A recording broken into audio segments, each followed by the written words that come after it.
dua eləmək Allahdan qeyrisini olmaz. Məsələn, bəzi insanlar deyir ki, necə andlarda var.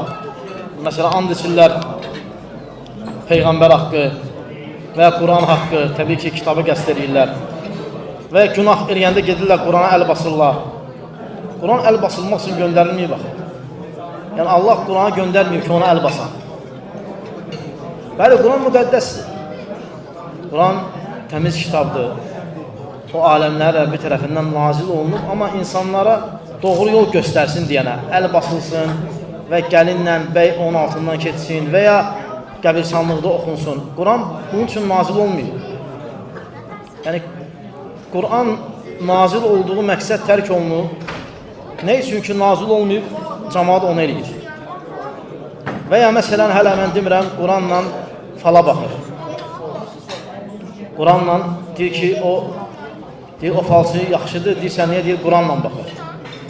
Yəni, kartla baxandan yaxşıdır. Yəni, Quran fala baxmaq üçündür. Quran sehirbazlığa lənətləyir, falçılığa lənətləyir. O necə fala baxır o Quranla? Quran o əməli böyük sayır, böyük günah sayır.